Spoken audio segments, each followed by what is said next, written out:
Hello bankers, very good evening. स्वागत है आप सभी का हमारे official YouTube channel GIB CIB वाला पर। रात के 8 बज चुके हैं और मैं भास्कर मिश्रा आपके लिए आपके सीआईबी एग्जाम से संबंधित पेपर 3 यानी कि सीआईबी एबीएफएम का एक इंपॉर्टेंट सेशन लेकर हाजिर हूं। ये इंपॉर्टेंट टॉपिक सीरीज है जहां पर हम आपके पर्टिकुलर सीआईबी पेपर से जुड़े हुए इंपॉर्टेंट टॉपिक्स का डिस्कशन करते हैं। आप सभी साथी इस सेशन को लाइक करिए और अपने सभी साथियों को सेशन शेयर भी करिए। अभी तक आपने हमारे प्लेटफॉर्म को ज्वाइन नहीं किया है तो फटाफट प्लेटफॉर्म को ज्वाइन करिए, जिससे लगातार आपको नोटिफिकेशंस मिलती रहे। आज हम मॉड्यूल बी, बहुत ही खास आपके एग्जाम के नजरिए से है मॉड्यूल बी है advance concept of financial management. इसके अंतर्गत आज हम एक इंपॉर्टेंट टॉपिक पढ़ने जा रहे हैं लेवरेज और इसके टाइप्स के बारे में। आपके एग्जाम में यहां से डेफिनेटली 2 से 3-4 क्वेश्चन बनते हैं इस बार। मान के चलिए कम से कम 9 से 10 नंबर के क्वेश्चंस यहीं से आपके एग्जाम में पूछे गए लेवरेज से। तो लेवरेज क्या है, उसका क्या मतलब होता है, उसके कितने टाइप्स हैं, बैंक लेवरेज के बारे में आप क्या समझेंगे, है ना, और 2008 के क्राइसिस के बारे में भी कुछ खास बातें जानेंगे। तो आज की क्लास मॉड्यूल बी की दूसरी क्लास है, advance concept of financial management module B है और इसके अंतर्गत हम पढ़ रहे हैं लेवरेज। पिछली क्लास में आपने फाइनेंशियल स्ट्रेटजीज एंड सोर्सेस के बारे में पढ़ा था, उस कॉन्सेप्ट को भी याद रखिएगा। एग्जाम में प्रेफरेंस शेयर से संबंधित क्वेश्चन बन जाते हैं, डिबेंचर से जुड़े हुए क्वेश्चंस बनते हैं, तो वो जो कॉन्सेप्ट आपने पढ़े हैं वो आपको पता होने चाहिए। सबसे पहला सवाल, लेवरेज होता क्या है? तो फाइनेंशियल मैनेजमेंट के नजरिए से अगर देखा जाए लेवरेज क्या है, तो किसी भी कंपनी के द्वारा, किसी भी फर्म के द्वारा डेट का इस्तेमाल करना, ठीक है, मार्केट से बोरो करके अपने फाइनेंशियल ऑपरेशन को रन करना, एक तरह से अपनी रिक्वायरमेंट्स को पूरा करना, ठीक है, और इसकी मदद से रिटर्न ऑन इन्वेस्टमेंट जो है उसको एनहांस करना। तो leverage in financial management refers to the use of various financial instruments और बोरोड कैपिटल डेट, ठीक है, to increase the potential return of investment. तो आरओआई को अच्छे तरीके से बढ़ाने के नजरिए से, पोटेंशियली इंक्रीज करने के नजरिए से आमतौर पर फर्म्स के द्वारा, कंपनीज के द्वारा इस प्रकार का फंड बोरो किया जाता है मार्केट से। तो it essentially amplifies both gains and losses. देखिए, कंपनी के द्वारा अगर डेट का इस्तेमाल किया जा रहा है, अगर लेवरेज का यूज किया जा रहा है और वो प्रॉफिट अर्न कर रही है, तो ऑब्वियस सी बात है, ठीक है जी, सही तरीके से लेवरेज का यूज किया जा रहा है, वो रेलेवेंट है और इसका आउटपुट पॉजिटिव आ रहा है, तो कंपनी गेन कर रही है। अगर रेलेवेंट नहीं है, ज्यादा लेवरेज यूज किया जा रहा है, कोई क्राइसिस सिचुएशन आ जाती है, तो उस केस में कंपनी को लॉस हो सकता है, तो लॉसेस भी होता है। तो ये एक तरह से कंपनी के लिए गेन का भी काम कर सकती है और लॉसेस को भी क्रिएट कर सकती है, यानी कि रिस्की होता है। लेवरेज इज अ की concept in business specially in financial analysis. जब भी आप किसी फर्म की, किसी बिजनेस की फाइनेंशियल एनालिसिस करते हैं, उसके कैपिटल स्ट्रक्चर के बारे में समझते हैं, है ना, और इन्वेस्टमेंट डिसीजंस के बारे में सोचते हैं, तो लेवरेज यहां पर एक की कॉन्सेप्ट का रोल प्ले करता है, इंपॉर्टेंट कॉन्सेप्ट का रोल प्ले करता है। अब अगर हम चर्चा करें आगे, लेवरेज का फॉर्मूला क्या है, लेवरेज रेशियो, इसके बारे में आप काफी सुनेंगे जब आप बैंकिंग के बारे में पढ़ते हैं, ठीक है। तो किसी एक बैंक के बारे में, बैंक के संदर्भ में अगर देखें तो लेवरेज रेशियो क्या होता है, बैंक का जो भी टोटल असेट है divide by bank capital, divide by bank capital. अब देखिए, ऐसे समझ लीजिए, कोई बैंक है, कोई बैंक, इसकी जो टोटल असेट्स हैं, इसके पास जो असेट्स हैं, मान लीजिए वो 100 रुपीज है, और उसकी जो लाइबिलिटीज है, क्या है, लाइबिलिटीज हैं, वो है 95 rupees.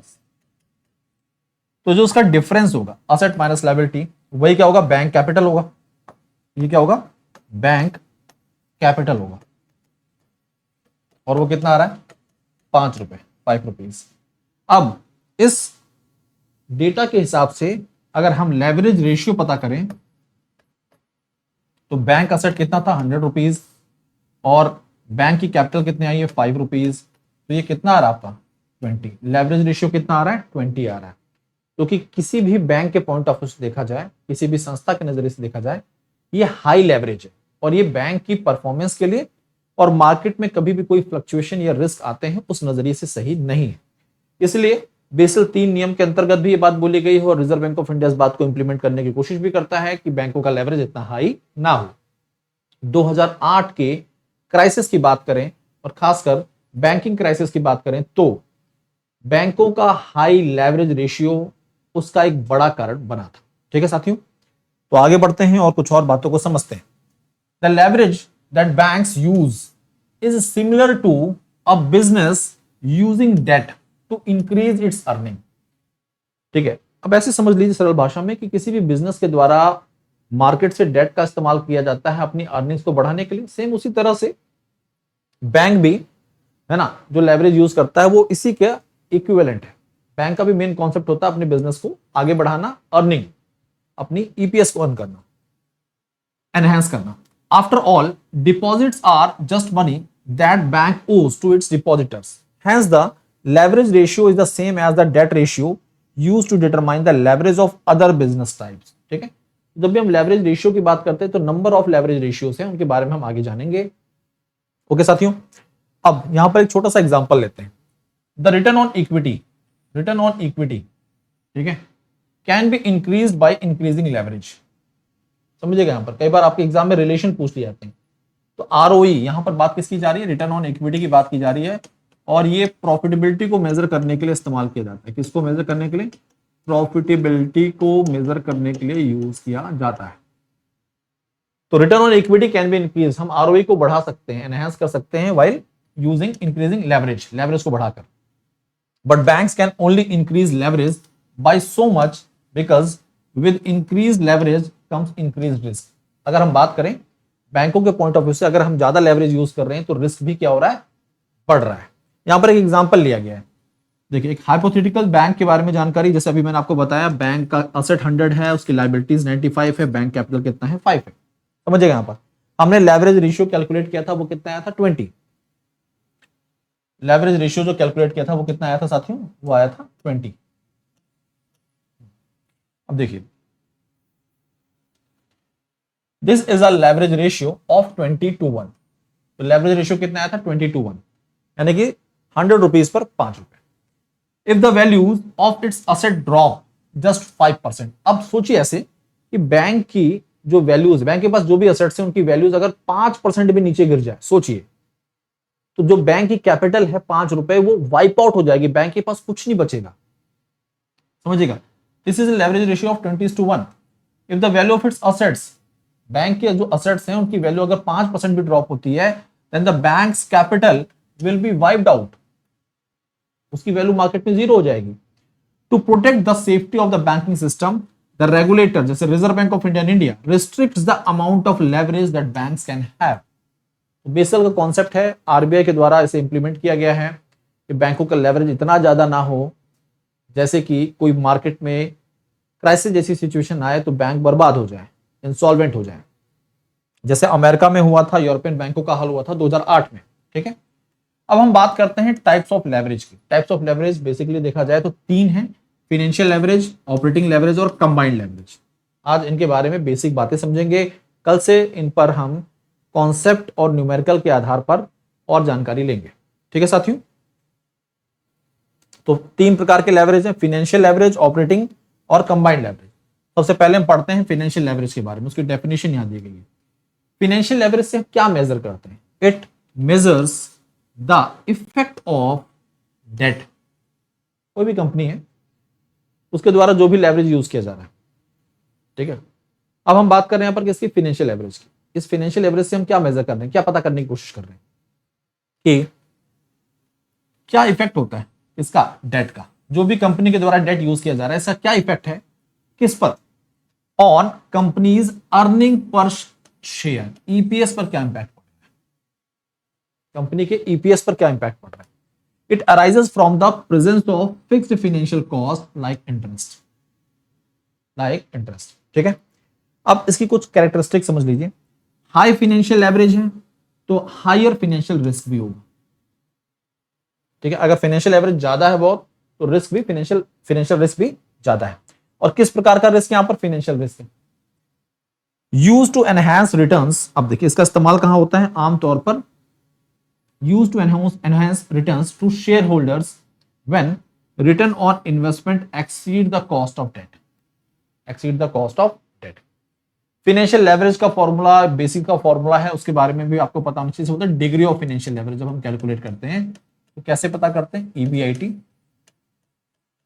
Divide by earning before taxes, EBT, ये इसका फॉर्मूला है मैथमेटिक्स। आपके एग्जाम में न्यूमेरिकल ज्यादा पूछे जाते हैं इससे, ठीक है।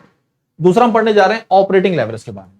ऑपरेटिंग लेवरेज डेफिनेशन क्या है? ये क्या मेजर करता है? ये इंपैक्ट के बारे में मेजर करता है किस चीज के? देखिए, it measures the impact of fixed operating cost. देखिए समझेगा इस चीज को, कोई भी फर्म, कोई भी कंपनी, उसकी जब कॉस्टिंग की बात करते हैं तो दो प्रकार की कॉस्टिंग होती है, एक फिक्स कॉस्ट होता है, एक वेरिएबल कॉस्ट। फिक्स कॉस्ट का मतलब होता है ऐसा कॉस्ट जो through out the year same है, उसमें चेंजेस नहीं आ रहे। कैसे कहने का मतलब, एक रेंट जो हो गया, आपने मार्केट से जो डेट यूज किया है, उस पर जो आप इंटरेस्ट पे कर रहे हैं, ये सब क्या है? फिक्स कॉस्ट है। वेरिएबल कॉस्ट क्या है? जो रॉ मटेरियल हो गया, अगर कोई मैन्युफैक्चरिंग कंपनी, तो रॉ मटेरियल हो गया, ठीक है। बिजली का बिल हो गया आपका, कभी कम आ रहा है, कभी ज्यादा आ रहा है। लेबर कॉस्ट होगी कई बार। कहने का मतलब है, आप सीजन अगर आ गया है, कोई प्रोडक्ट आप मैन्युफैक्चर कर रहे हैं और सीजन आ चुका है, तो सीजन में आपको लेबर की संख्या बढ़ानी पड़ेगी, तो लेबर कॉस्ट जो है वो क्या हो जाएगा? वेरी कर जाएगा आपका, ठीक है। तो ये सब चीजें क्या है? वेरिएबल कॉस्ट के अंतर्गत आती है। अब ये क्या मेजर करता है? Impact of fix operating cost on a companies earning before interest and taxes, EBIT पर फिक्स्ड ऑपरेटिंग कॉस्ट का क्या इंपैक्ट होता है, इसको मेजर किया जाता है किसकी मदद से? ऑपरेटिंग लेवरेज की मदद से। High operating leverage means that small change, sales में अगर थोड़ा सा भी चेंज होगा तो उसका इंपैक्ट जो है देखने को मिलेगा ऑपरेटिंग इनकम, ठीक है। अब कैरेक्टरिस्टिक क्या है? It involves only business related cost, no financing, ठीक है जी। यानी कि जो बिजनेस है, ऑपरेशंस में जो खर्चा आ रहा है, उसको यहां पर इन्वॉल्व किया जाता है। Companies with high fix cost and low variable cost have high operating leverage. ऐसी कंपनी जिनका फिक्स कॉस्ट बहुत ज्यादा होता है और वेरिएबल कॉस्ट कम होता है, उनका ऑपरेटिंग लेवरेज भी क्या होता है? ज्यादा होता है। ये काफी इंपॉर्टेंट पॉइंट्स हैं, कई बार आपको इस प्रकार के पॉइंट्स के साथ MCQs पूछ लिए जाते हैं एग्जाम में। एग्जाम्पल जैसे मैन्युफैक्चरिंग कंपनीज होती हैं वहां। तीसरा टाइप पढ़ने जा रहे हैं आप लोग, क्या? Combined leverage. डेफिनेशन क्या है? It shows the total impact, ये क्या? Total impact of both operating and financial leverage, दोनों प्रकार के लेवरेज का इंपैक्ट देखा जाता है। It reflect the sensitivity of net income to changes in sales, ठीक है। तो चेंजेस में, सेल्स में जो भी चेंजेस आ रहे हैं, जो भी बदलाव आ रहे हैं, उसका क्या इंपैक्ट होगा किस पर? नेट इनकम पर। इसके बारे में जानकारी देता है। इसके अंतर्गत क्या कैरेक्टरिस्टिक्स हैं? It helps in understanding the total risk exposure, किसी भी फर्म का जो टोटल रिस्क एक्सपोजर है उसके बारे में जानकारी मिलती है हम जब कंबाइंड लेवरेज की बात करते हैं। Useful in break even analysis, company की BEP को कैलकुलेट करने के लिए भी इसका इस्तेमाल किया जाता है और फोरकास्टिंग में भी इसका यूज किया जाता है। आमतौर पर अगर हम बात करें डिग्री ऑफ कंबाइंड लेवरेज, इसे कैसे कैलकुलेट किया जाता है? तो DFL, degree of financial leverage multiply by degree of operating leverage. तो कंबाइंड इफेक्ट जो है ये फॉर्मूला है, कई बार एग्जाम में डायरेक्ट फॉर्मूले भी पूछ लिए जाते हैं, ठीक है साथियों। अब चलते हैं लेकर आपको CIB एग्जाम के वन स्टॉप सॉल्यूशन तक। CIB एग्जाम क्लियर करना चाहते हैं एक बार में, जबरदस्त टीम के साथ जुड़कर, जबरदस्त कंटेंट के साथ, तो आप जुड़ सकते हैं CIB महापैक का हिस्सा बन सकते हैं। और CIB महापैक जिसके अंतर्गत आपको चारों मेन पेपर और इलेक्टिव पेपर का संगम मिलता है, मतलब एक साथ आपको ये सारी चीजें एक ही महापैक के अंतर्गत मिल जाती हैं, अलग अलग आपको लेने की जरूरत नहीं है। 15+ बैचेस का एक्सेस मिलता है, जिसमें फाउंडेशन बैच से लेकर foundation plus MCQ case study, capsule और क्रैश कोर्स जैसे बैचेस आते हैं। 3 वैलिडिटीज में उपलब्ध है। 6 मंथ का सब्सक्रिप्शन 3499 का है, 1 ईयर का सब्सक्रिप्शन 4999 एंड 2 ईयर का सब्सक्रिप्शन 6999 का है। मॉड्यूल वाइज DPPs मिलती हैं, क्विजेस मिलते हैं, मॉक टेस्ट मिलते हैं और डाउट सॉल्विंग सेशंस भी आपके लिए तैयार किए गए हैं। आपकी भारी डिमांड पर हमने फाउंडेशन बैच 2.0 लॉन्च कर दिया। इसकी कीमत मात्र 2499 है।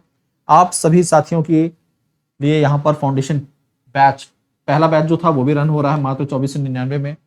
और साथ ही साथ में अगर आपका कोई एक पेपर या 2 पेपर रह गए हैं तो आप हमारे इंडिविजुअल बैचेस का हिस्सा बन सकते हैं मात्र 799 की कॉस्ट पे, ठीक है साथियों। इसके अलावा सभी इलेक्टिव पेपर अवेलेबल हैं, आप इलेक्टिव पेपर्स के साथ भी जुड़ सकते हैं। ये टेलीग्राम चैनल है jab_cap by भास्कर, इसके साथ जुड़कर कोई दिक्कत, कोई परेशानी, बेफिक्र होकर आप अपनी दिक्कत को साझा कर सकते हैं, अपनी क्वेरीज को रेज कर सकते हैं। हर संभव हमारी टीम, हम आपके डाउट्स को क्लियर करने की कोशिश करते हैं। आज के लिए अभी के लिए इतना ही। डेली मुलाकात होगी सेम टाइम पर, तब तक के लिए बाय बाय, टेक केयर, पढ़ते रहिए, आगे बढ़ते रहिए। Thank you.